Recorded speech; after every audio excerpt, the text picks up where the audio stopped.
Today on Mr. Media, we've taken the show on the road again, this time to the TradeWinds Resort in beautiful St. Pete Beach, Florida. We're on location at the annual convention of the International Society of Caricature Artists to interview keynote speaker Drew Friedman. His latest collection of portraits is even more old Jewish comedians. Stick around. I'd draw you a picture if I could, but you'll just have to wait for the video instead.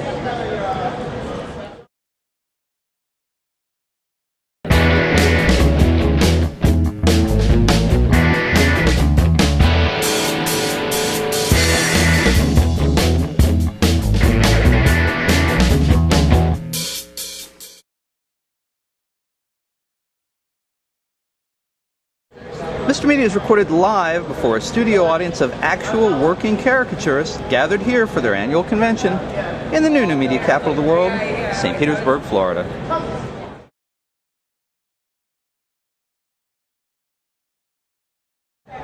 Drew Friedman is better than Picasso. So says Howard Stern. And who is Mr. Media to argue with the king of all media? Drew is the king of modern caricaturists. His work has been featured on almost every major American magazine, from the New York Times and Mad to Entertainment Weekly, and of course, Field and Stream. In recent years, he's turned much of his attention to capturing a generation of sometimes unheralded entertainers, old Jewish comedians. In fact, it's become virtually a brand for Drew, starting with his first collection, Old Jewish Comedians, then his second, More Old Jewish Comedians, and now his third, Even More Old Jewish Comedians. Who knew there were so many old Jewish comedians? Is there any chance he's making some of these people up as he goes? Who knows? Who cares? It's funny and the artwork is impeccable. Drew has been on Mr. Media before, and he recently connected me with his father, legendary humorist and novelist and raconteur, Bruce Jay Friedman. And the Family Act continues next April with a reprint of Drew's first book of comics from the pages of Raw magazine, co-authored with his brother, Alan Friedman. Today we're meeting in person at the TradeWinds Resort in beautiful St. Pete Beach, Florida, where Drew has been the keynote speaker at the International Society of Caricature Artists annual convention. We'll use that as an excuse to talk a little about craft. Drew Friedman, welcome back to Mr. Media. Thanks, Bob. Nice to be here. Good to have you. How did it feel to be invited as the featured guest at this year's ISCA convention? Well, it was an honor, especially coming after some of my idols like Jack Davis, Mort Drucker, Chris Payne, Roberto Parada. Last year's guest was Bill Plimpton. So to follow in their footsteps was an honor for me. So and also it's Florida. If it was Ohio, I might have passed. But you know, it was a little too tempting. So it's great to be here, and the caricaturists who are here are amazing. Most of them are amazing, and it's just fascinating to watch them work and get to meet them and hear their stories. And so it's just great to be here. Have you thought at all about what it says about that point in your career where this is starting to happen for you, where they're calling on you to be the elder statesman, so to speak? I don't think about stuff like that. Things fall into place, and it was nice. I had heard about this convention for the last decade or so. People kept mentioning it and said you'd be a good guest, and I said, well, if I get invited, I'll consider it. And sure enough, I was invited this year. So it's like basically. I'm happy to be here, and we'll see what comes next. Does it at all mean that you're becoming a bit of an old Jewish comedian yourself? That's a good point, because the new book, as you said, was Even More Old Jewish Comedians. It's not that I'm running out of Jews; it's that I'm becoming an old Jew myself. Basically, I have a list of maybe 100, 200 more old Jewish comedians that I haven't drawn yet. But it's not, and I'm not getting sick of them. It's just I have to move on to something. I don't want my New York Times obituary or any obituary to say Drew Friedman, the guy who drew the old Jewish comedians, has died. I don't want it to lead off, so I got to move on to other things. What do you think? Also, I'm done with the Jews. Oh, you're done with the Jews? Basically, I can't just keep it to that Jewish theme. What do you think your obit in the New York Times would have been before you started the old Jewish comedian series? It might have been about I'm guessing something to do with liver spots. The artist, the cartoonist who drew all those liver spots. Drew Friedman was the liver spots were his Ninas. Hirschfeld had his Ninas. Drew Friedman had it. Basically, it would be the liver spots. It still might be. I think I found one liver spot on my head so far. But I'm sure I'm going to be accursed with them at some point. Who of all the people that you have done had the most liver spots in drawing, and who had the least? Well, it's like, I've drawn people and I've been criticized for adding liver spots, and probably that's true. At first, became interested and fascinated by liver spots, seeing David Levine's work, he would add a couple of liver spots on top of people's heads occasionally. And I wondered what these were, but I just liked, the fact that he would just place a couple strategically on foreheads. Foreheads are kind of, to me, uninteresting. I talked about this last night. I don't love drawing foreheads. I don't mind the part like right above the eyebrow because you get some wrinkles, but the top part is like uninteresting. It's as uninteresting as drawing Brad Pitt's face for me. It's just like nothing there, just a shiny forehead. So adding the liver spots just enhances that experience. It makes it more interesting for me. Also, it's like I used to draw in dots and stipples, so now it's like I've carried it on with the liver spots, So I haven't like completely, gotten rid of the dots. They evolved into liver spots. Now, is it time to move on to something else, like It's always time to move on. That's the way I look at it. I never wanted to get locked into one particular genre or category. I kind of, like my dad, I kind of bounced from comic strips to caricature work to straight portraits to editorial illustration to political illustration. I think I'm hard to pinpoint what I actually do. So, but yeah, I like moving on to different things. I have a new project that is coming up, which is I'm not going to mention yet, but it's totally different than anything I've ever. All right, it's bunny rabbits. I'm doing a book of bunny rabbits. Bunny rabbits? Bunny rabbits. I'm obsessed with bunny rabbits. I want to draw them as cute as possible. I guess I would have expected puppies from you, but not bunny rabbits. That's why it's a surprise. It's like always leave them leave them guessing. Like I'm bunny rabbits. I'm sold. It's going to be big. It's going to be big. I don't know whether to believe you or not. I don't either. Okay. I was going to say, what do you think you can bring to the art of bunny rabbits? I might start thinking about it and actually do it. You never know. If I get a book deal from Abrams, I'm there. Now it's on the record. In being here at the ISCA, what do the artists here want to know from you? I mean, you do what they do sort of, but you don't, and you're at a level that very few people who do what you do reach. What do they most want to know from you, have you found? These guys, most of the people here are professional caricaturists. They work at amusement parks, and birthday parties, and golf tournaments. They're caricaturists for hire. But what they get from me and some of the other guests over the years are like experiences like being a professional, working for publications. It's interesting. Also, like it's they find out about like rates, like what they should feel what they should be paid. They get like good information about like working in the trenches, deadlines, from just that perspective.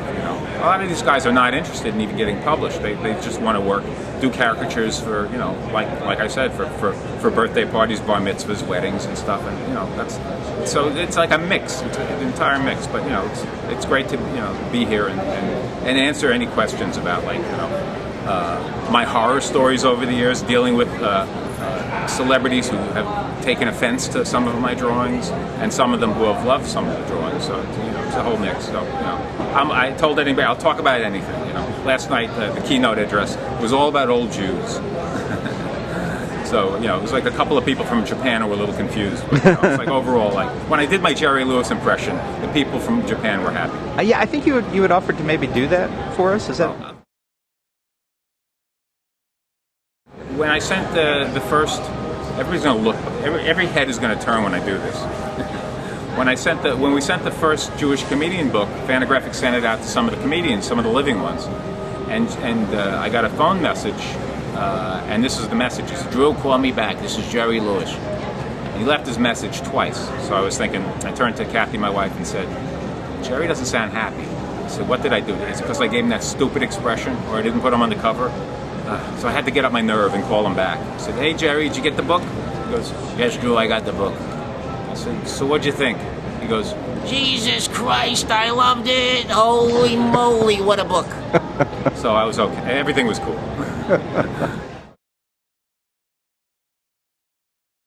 Now we know Jerry liked your treatment of him. We obviously know Howard Stern liked your treatment of him.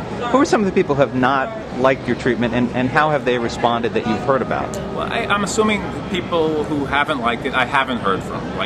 I did it. I guess the portrait of Joan Rivers was kind of unflattering. If she's seen it, she probably wasn't happy. Her mouth is open, her tongue is hanging out. The thing is, I didn't want to draw her because she has no more face. It's like it doesn't even look like her. So I wanted to give her an expression, at least like a lifelike expression, bring her back to life. know, it's like sort of like drawing Michael Jackson. It didn't even have a face anymore. It was like, what can you do with it? You know? That's from the cover of Too Soon. Yeah. What I did was I gave him Walter Keane eyes, at least to like, you know, like give him some life again. You know, because he looked like a zombie. Yeah. Not that I have anything against Michael Jackson. He's a wonderful guy. Or zombies. No. I don't want to insult anybody, but the one guy who was a little touchy was like, and I've talked about this before, but sometimes comedians have no senses of humor. I've learned that over the years. And one guy was a little touchy, and I really like him too. You know, I liked him when he was funny. Woody Allen. Back when he was funny, I adored him. I loved his movies, you know, up until a certain point when he stopped being funny. But I've drawn him a few times. Do you think he stopped being funny? Yeah, he stopped being funny. Around 1979, I think, after Manhattan, he shut off the funny button. The funny button went off. A couple of times after that. So, actually, Crimes and Misdemeanors is one of my favorite films. That came out in '89. And Hannah and Her Sisters was great. Nothing else. You know, maybe Broadway Danny Rose pretty fun. Or he got me started. Yeah. Midnight in Paris? It's got some moments. It's got some moments, yeah. Well, it's kind of, you know, repeating himself. He's got into let me remake the same film over and over. This is controversial, but you know, it's like he's kind of repeated the same theme about 6 times now. Anyway, I digress. But I did a drawing of him. He wrote a piece for the New York Observer about his love for the New York Knicks. And so the editor asked me to illustrate it for the cover, which I did. I have Woody wearing a fedora and a press pass stuck in the fedora, and on an old-fashioned underwood typewriter typing away, like right ringside. I came in close on Woody's face, and of course, like the freckles and the liver spots are pretty intense. And he's like staring at the reader. He's got his head tilted towards the reader. And sure enough, the next day, Woody's sister, who produces his films now, called the editor and said, Woody is very upset. He's never going to work for you guys again. So the editor was kind of amused by that. He said, well, you know, I would have liked to have had Woody Allen as a regular contributor, but, you know, the drawing is great. So I heard about this, and I was a little upset because I love Woody Allen. I loved when he was funny anyway. And so I was upset about it. You know, the last thing I wanted to do was was hurt his feelings. So, you know, I was surprised, but, you know, he's a little touchy, like I said. A lot of these guys are touchy. And then again, on the flip side, I did a portrait of the Miramax producer Harvey Weinstein for Entertainment Weekly. I've drawn him a few times, but I did one particular one where he was posed as the Hulk. So I give him the Hulk's body and Harvey's head. And that came out.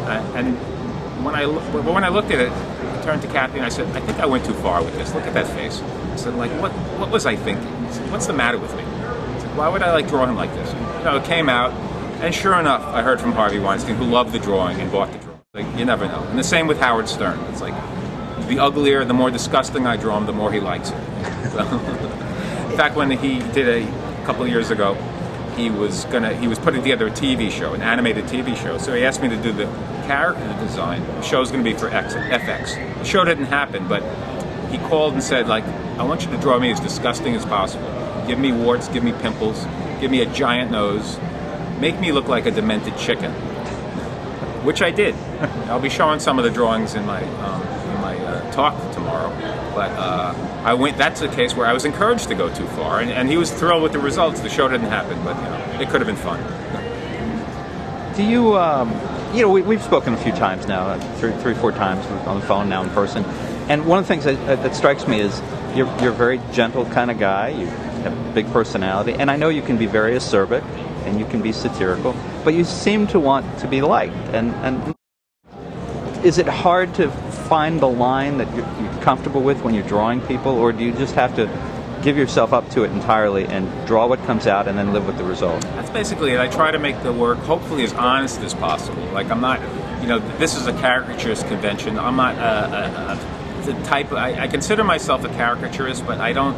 Like, if I see someone with a large nose, I'm not interested in making that nose larger, or chin, or ears, or, you know, that doesn't. I'd rather, like, you know, bring out what's inside the person, you know, like show the person what's behind the person's face, even, like, you know, like if I can pull that off, that's more important. Like, you know, the person's soul almost, you know, is more important. But also, rather than like caricature, just a gesture is more important. Like, if I have someone like tilting their head slightly, to me that sometimes says more than the actual face. If it's like if he's making a particular, like it's a raised eyebrow, something that simple. To me, like, will put something across more than just like making, exaggerating the features, But in some cases, like a Jay Leno, it's like, how can you resist that chin? Yeah. You just have to go there. Some of the other guys too, but it's like, but the more subtle, like, when I do a piece, I'm more interested. I'm not more interested, but it's interesting. I want people to look at the background details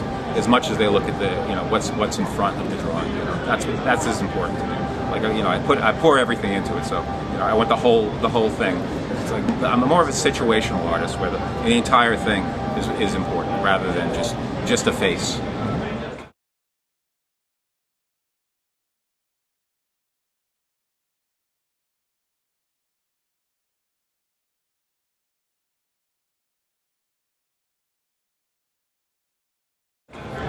I'm thinking the image of your dad is very fresh in my mind because we did a very, very lively, very colorful video interview with him about a month and a half ago, I guess. And I don't know, actually. I'm thinking that I have seen that you have sketched him, or have you? I've drawn him a couple of times. I illustrated one of his books, actually, The Slightly Older Guy, a few years ago. And then I did a portrait of him for Tablet, the Jewish publication, online publication of him recently. And I said, can I draw him, back in the day when he was a little younger, with a beard maybe? And he said, no, we want him now. So I put him in Elaine's, which was the restaurant bar that was his big hangout for the last 40 years, the Writers Bar in New York. Just closed last year, she died. But I put him in it was an empty Elaine's, nobody there, just him, smiling in the foreground. And, it's like, it's basically like, kind of bittersweet, kind of melancholy, well, kind of bittersweet. He's there, but there's nobody else there, But yeah, it's like, I would never exaggerate. I wanted to present him as he was. I wasn't trying to think. I wasn't thinking like, let's make this funny or anything. So that was an example of a more serious portrait. A little more care given there in terms of reaction. Basically, you really had to live with that. There's no liver spots. Yeah. I wasn't going to go there. He doesn't have any, but still, it's like I wanted to make him look good. I was just thinking, I got to ask you. We've seen on the show 30 Rock this character Kenneth the Page. I don't know if you have watched it. I haven't seen it. No. Okay. I don't watch TV. Well, he goes through the world, and he's in a very different place. And they actually did an episode that was all he's a southern. He's ill-educated. He's charming, but he goes through the world and sees everything very differently than we do. Instead of people, maybe he sees Muppets. Oh, okay. So what I'm wondering is, if we could see the world through your eyes, is it like a world of beautiful women and everyone else has liver spots, or how do you see the world? My world is basically, if you're my Facebook friend, basically that's my world. It's like, I hide nothing. It's like, it's my dirty laundry is exposed on Facebook. So my world is Abe Vigoda and Shemp Howard and Sid Melton and old Jewish comedians and just whatever my particular obsessions are that day or whatever's on my mind. It's right there. There's not. A guy asked me last night. He said, "Well, do you secretly listen to classical music?" Or it's like, no. It's like everything. It's like I don't listen. I hate classical music. I hate ballet. You'll never see me. I'll never listen to it. It's just not. Opera, never. It's like basically, it's like it's all there. It's like if you know my work, you know what I'm interested in. I have no secret. I love Beagles. That's my one big secret. Beagles. That's all I can offer. We walked around together and looked at some of the art. What do you see when you look on the walls here? Do you see a big variation in terms of quality or in terms of style? And like we looked at some that were so abstract, none of us were sure what they were. That's not necessarily a bad thing, or is it for what they're trying to do? That's a tricky one to pull off. Some of them, like as we were talking about, were like Picasso-esque. It's like a giant nose, but trying to figure out who it is. I think we decided it was Barbra Streisand, but I'm still not convinced of that. It's like I appreciate it was like something different. It's like if you have to try to figure out who it is, it makes it more of a game, I suppose. But there's some terrific, amazing work here, and there's obviously some work from some younger people who are just starting, who are moving along. But I've been really impressed with most of the stuff, and some of the stuff is blowing me away. It's like these people sit here for 3 or 4 days and draw continuously. It's basically Occupy Florida. They're just in here, like some of them all night long. You know, I don't even think they're bathing. But I guess they're eating and drinking. But it's pretty fascinating just to be here and to watch all these people. I know one of the things that I observed and I mentioned to you was there's a lot of alcohol. We got here about 11:30 in the morning. There's like one guy had like a huge box. I don't mean like a 12-pack, like 24 bottles. Some of them might have been left over from last night. Maybe. You know, some of them are just here. They're staked out here all night. Some of them didn't even come to hear me speak. I mean, maybe they hate Jews or something. They're just like entrenched here all night. It's like, hey, you know, this guy is going to be talking. He's like, no, we're not leaving. It's an intense competition. You know, they come from all over the world. There are people here from Japan to take part in this convention. So it's very intense. It's not like your typical comic convention. It's just like a real intense competition where these people take the art of drawing funny faces very seriously. Is there a lack of appreciation for what these folks do? Well, some of them, of course, have been celebrated, to become like Al Hirschfeld or David Levine or some of the other greats from the past. To me, Mort Drucker or Jack Davis. It's like, if you can advance to that stage, it's like I guess the worst you could say is like some of it can be considered vulgar. But I don't see it that way. I guess to me it's a respectable way to make a living if you want to do this at parties or again bar mitzvahs or weddings and stuff. There's a big demand for it. A lot of them kids love it. A lot of them do it for kids. Kids adore doing it. Kids adore watching the characters at work.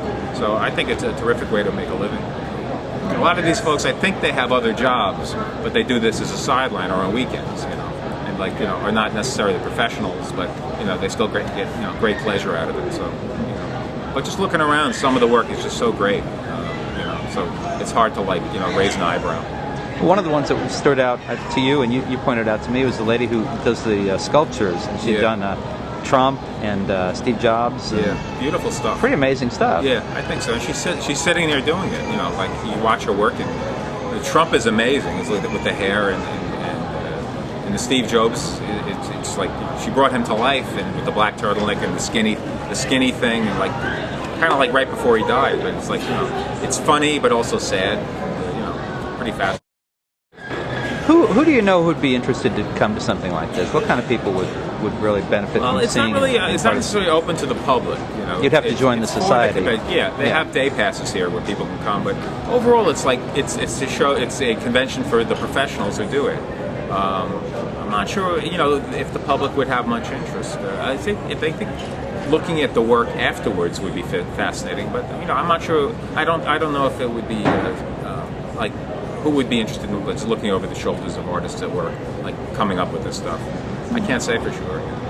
But for me, it's fascinating, and for you, but it's amazing to see. You think you've seen one caricaturist at the amusement park, then you've seen them all, but you come here and we'll be showing during the course of this interview examples of the work, and they're lined up, and you can see one style after the other, and you can start to see a tremendous variation. There is. It's some of them are amazing. There are people here with airbrush, working in airbrush and oils and watercolor and charcoal, and some people just with pencil and pen and ink. So it's just the variation of styles.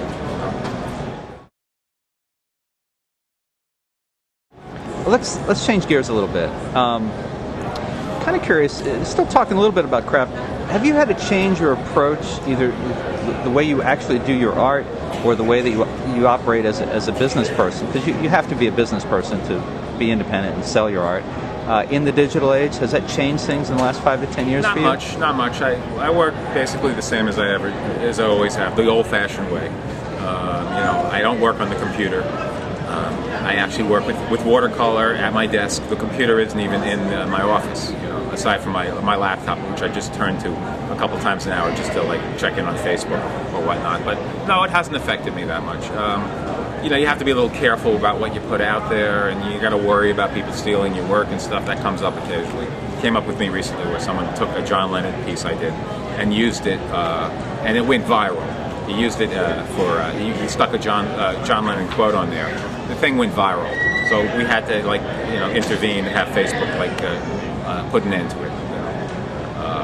because I was worried at that point that maybe the guy was going to do prints or like start cashing in on the thing. So it just went too far.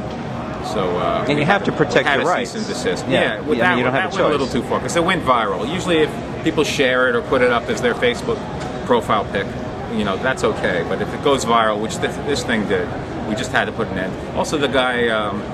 He signed his name to it, and that was the big no-no. Yeah, that was the not big good. no. Yeah, people said, "Oh, that's such a great piece you did." So finally, people started posting on his wall, his Facebook wall. Well, that piece was actually drawn by Drew Friedman. So then the guy put my name on it, and I was thinking, no, that's not good enough.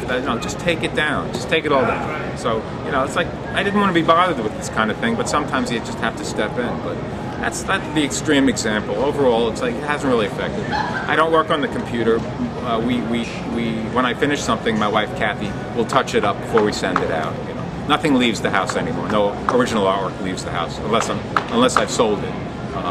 So we touch it up and then it's gone. So it makes things much more convenient as far as worrying about sending out artwork to publications where some things have been lost over the years.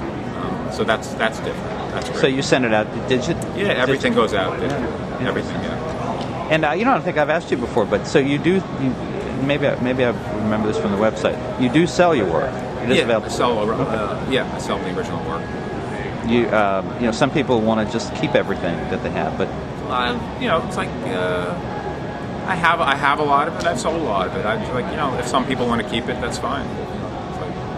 I have no, I've sold a lot of work to some of the celebrities I've drawn, like obviously Howard Stern and a few others like that, and then other collectors who, it's like, so yeah, I have no problem.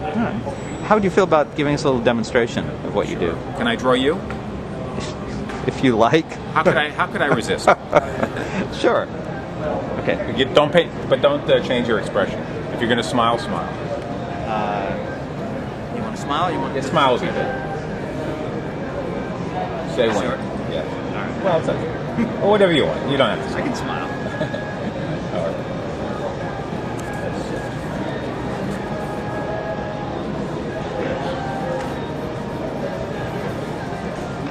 Try to smile. I remember. Start with the glasses.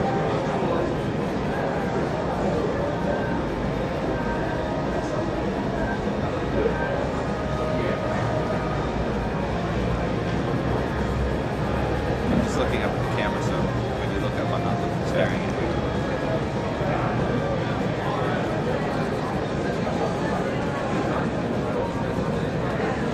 Do you want to describe a little bit about what you're doing? Oh, okay. Well, we're drawing Bob Annelman, Mr. Media, of course. And, Bob couldn't resist drawing Bob's. How sad that that's He's what's come to for this poor guy. Fits all the categories I like. What does that mean? Well, he's Jewish. You are Jewish, right? I are. Now, I gave you too much hair, I'm sorry. Oh yeah, that'll never fly. You got to keep it on. No one who's known me for 30 years will believe it. Put a little bit more, turn a little bit more up there.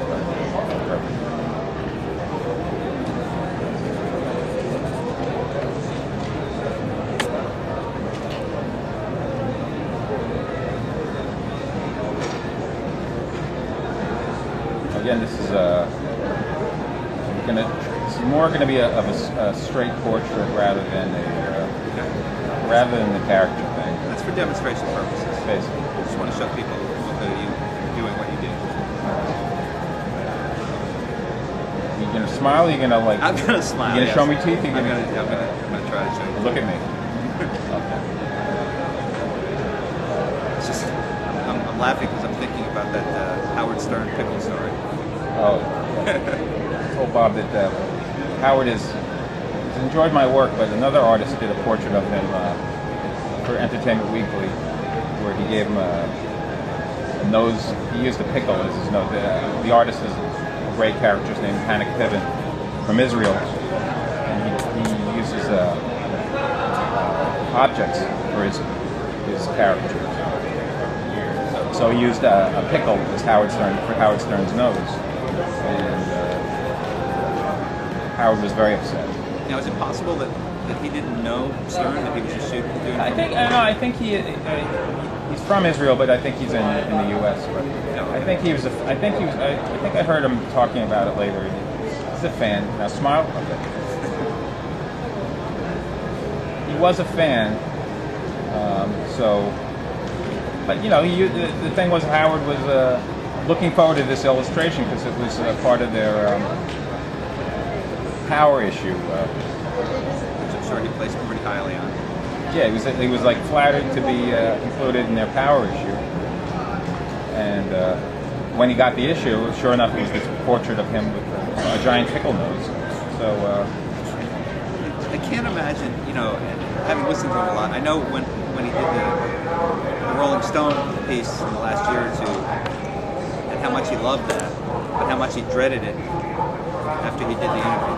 Yeah, well, it's like You just don't know in that position. You don't know what people are going to say or do or draw or photograph. Yeah.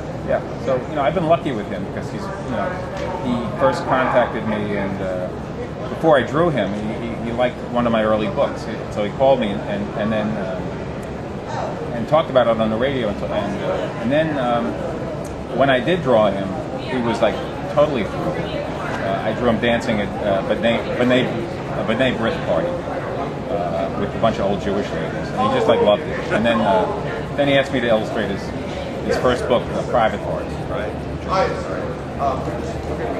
Has he ever asked you to do him like privately for anything? I would think him and his parents would be amazing. Well, only when he wanted the art for his TV show. It was going to be him, and then his parents, his father, his mother, and his sister as the main characters. So I got to draw. So you did. Yeah, I drafted. So I drew his dad and his mom and the sister for that. It didn't fly. I brought some of the images I created for my presentation tomorrow. I didn't realize you were presenting again. I have a presentation tomorrow about like some of my adventures as an illustrator. Some of the highs and lows. Yesterday was all about Jewish comedians, and tomorrow is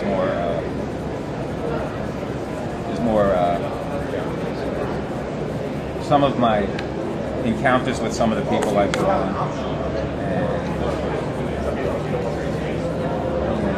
Like that. So yeah, I have one more present. I got to earn my keep. You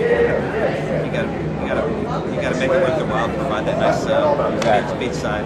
Yeah. So do you ever deal with students? Do you ever recommend that they go into this or critique their work? I get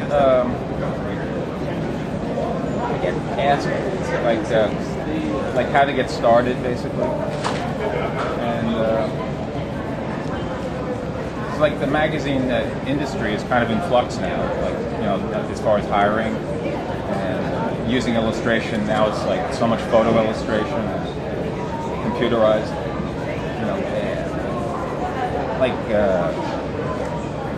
But basically, I say you really want to get into it now. It's like it's not a great time for illustrators to look for, like somebody wrote me and said, how do you get into Rolling Stone? I said, well, maybe it'll take 25 years before Rolling Stone contacts you, and it's not that simple. The answer is very different today than it would have been 10 or 15 years ago. Yeah, where I still like say, well, if you're really determined and you have to start out maybe in smaller publications and like that, just build up a portfolio and it's just not automatic, obviously. I know when people ask me about writing today, I spoke to students at the University of South Florida recently, and they decided for the first time they wanted a freelancer to come and talk to them because they realized there's no jobs waiting for them when they get into college and get a journalism degree. And they want to know, well, what does a freelancer do? How do you make a living? It's just completely different. No one ever called on me for that before. And suddenly, you've got to look at these. You have the skills, but you've got to look for different ways to apply them if you want to make a living. Exactly. So there's no easy answers, but basically, you know, I have said, like, are you sure you want to get into it? Especially if someone sends me stuff and it's not so, you know, it's not so great. You know, it's like, I try to be nice, but I do like, well, you know, you might want to think about something else. It's like, you know, there's no easy answer for that, like how to get started, things. You know, these guys, you know, at least like, there's a big following for what they're doing. How often do you know? We asked you to sketch here for the purpose of demonstration. Show it. If you're home, you know, how often are you drawing, sketching, or doing watercolors at this point? Are you working every day? Do you work I work just when when I'm on assignment. I work, but when I'm not, I don't work. You know, like I usually don't want to think about it. It's like I'll just do something else. So you no longer have to work that muscle every day. It's there. You have that muscle there. Yeah, well, if it's when the assignment comes in, I'm ready. And but if it's they're hard to capture. That's what the police do. Yeah, I don't really practice and stuff. I used to keep a sketchbook, and but I don't anymore. You know, I still like my idol Robert Crumb, like walk around and just like draw people or draw things. But you know, it's like I just don't anymore. But you did that for a long time, I think. Yeah, sure. But you know, back in school, at School of Visual Arts and stuff, I had the sketchbook. The teachers would encourage you to keep one, so I made sure that just to capture whatever. Not for years. Well, I think I made you a little Jewier than you. If that's possible.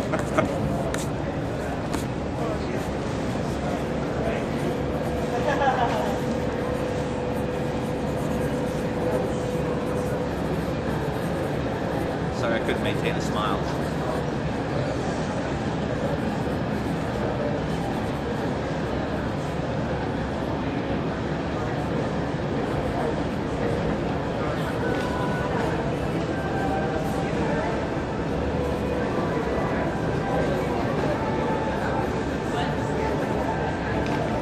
Should I give you? You don't have any liver spots, right?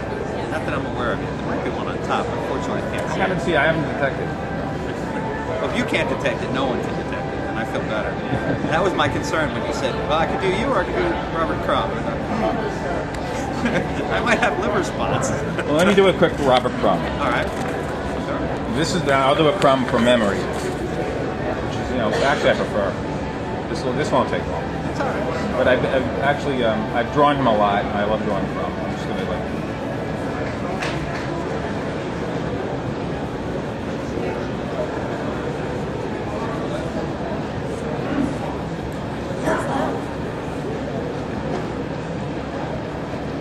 Do you know Robert? Yeah, I've met him over the years. He's always been very supportive, and I used to do a lot of work for Weirdo for his magazine back in the '80s, and he was very encouraging. And so, we've become friendly, and I've drawn him a bunch of times, including recently for something.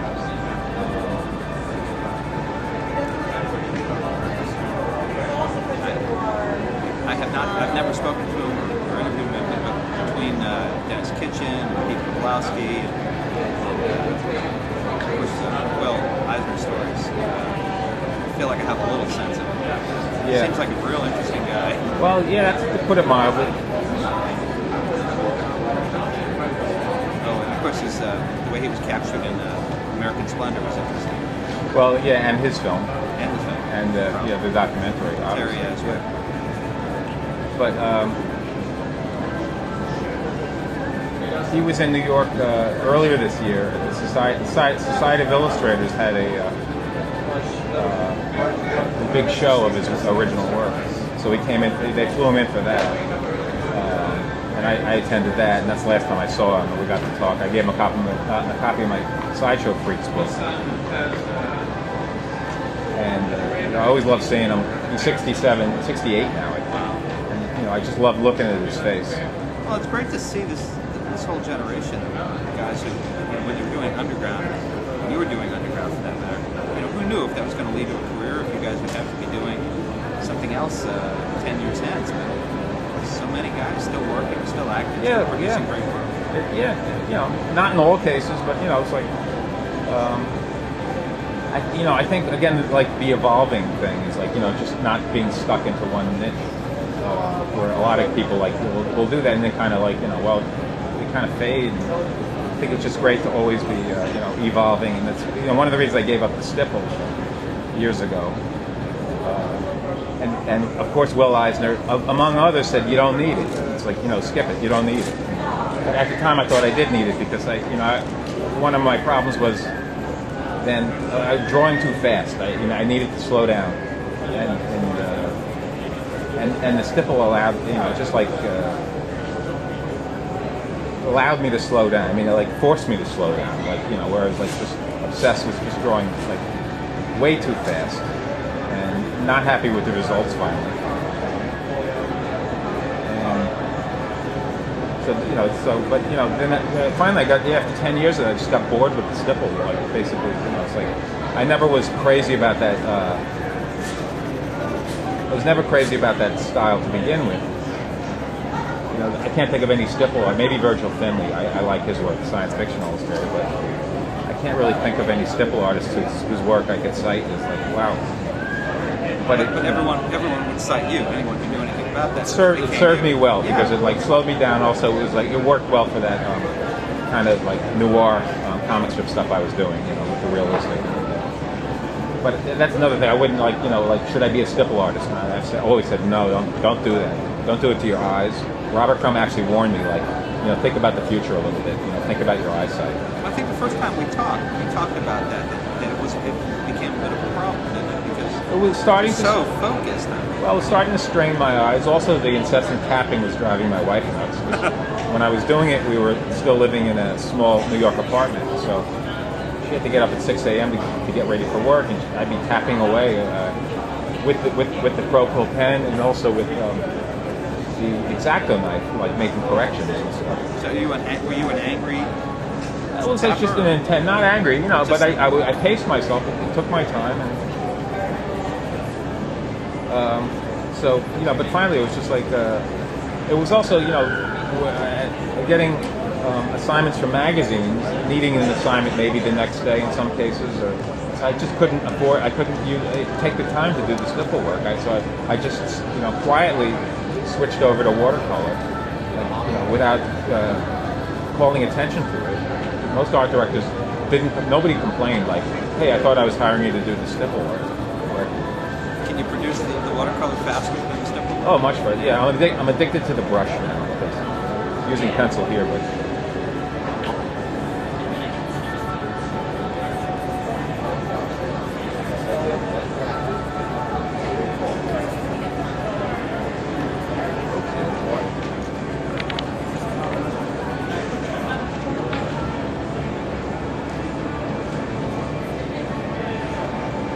$11.11.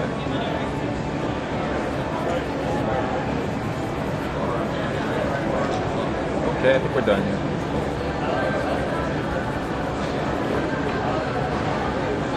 Just fix that here.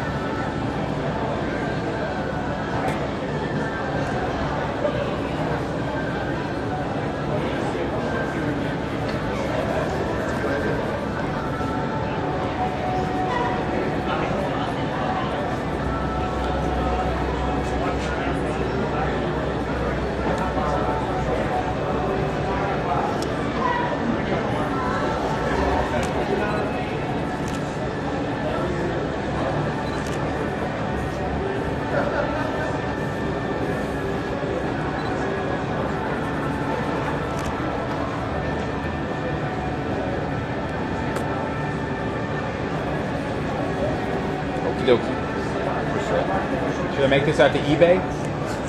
eBay? No. Okay. Well said. You want to turn it around and hold it up? And I'll This is the Crumb.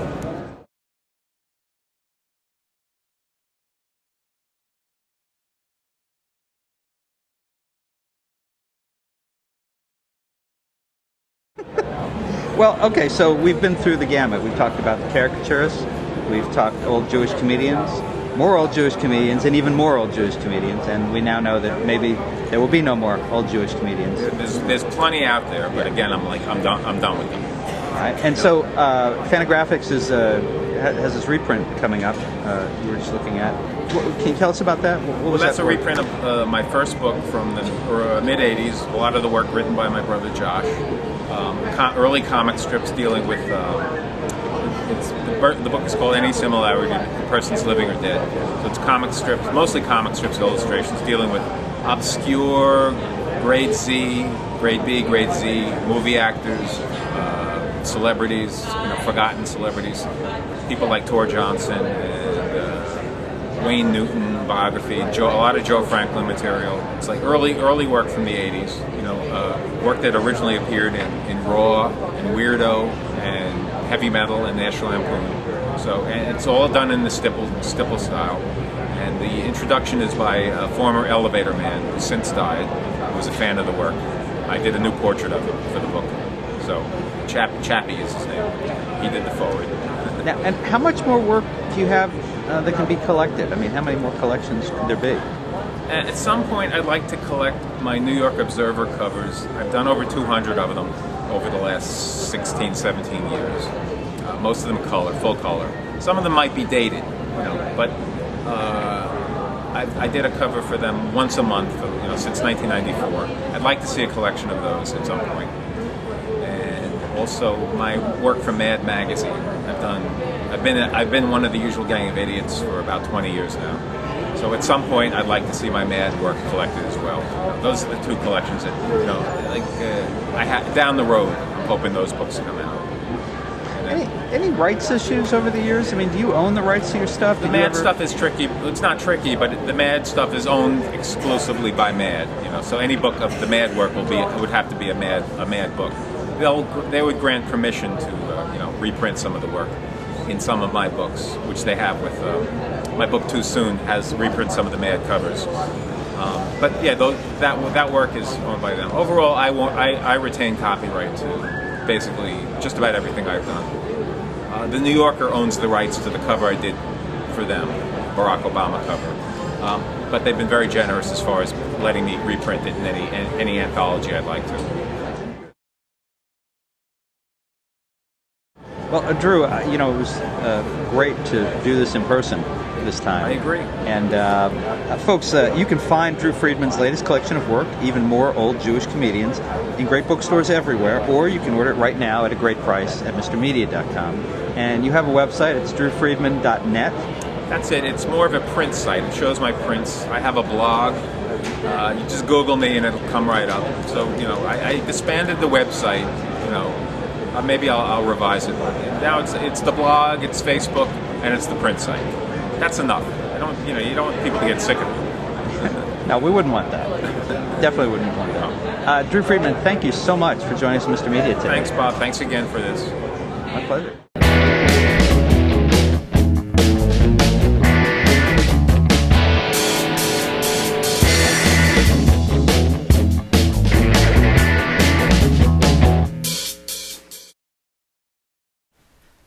For more original interviews, surf over to our main website, mrmedia.com, mrmedia.com.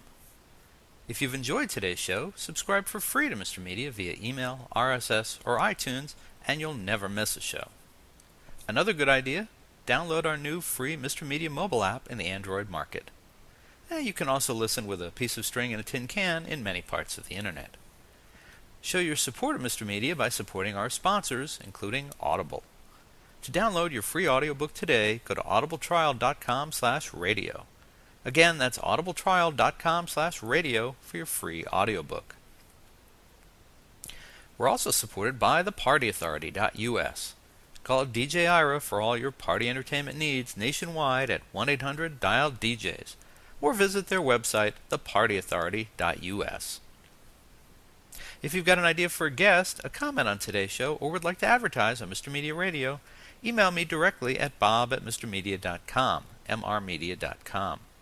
You can also call our 24-hour listener line at 1-727-498-4711. Some messages may be used in an upcoming show. And unless you live next door to Mr. Media, there may be a toll charge.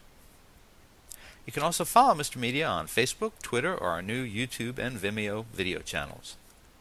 Thanks so much for joining us today. I always appreciate you sharing a piece of your day with Mr. Media. Thanks for listening. Thanks for watching.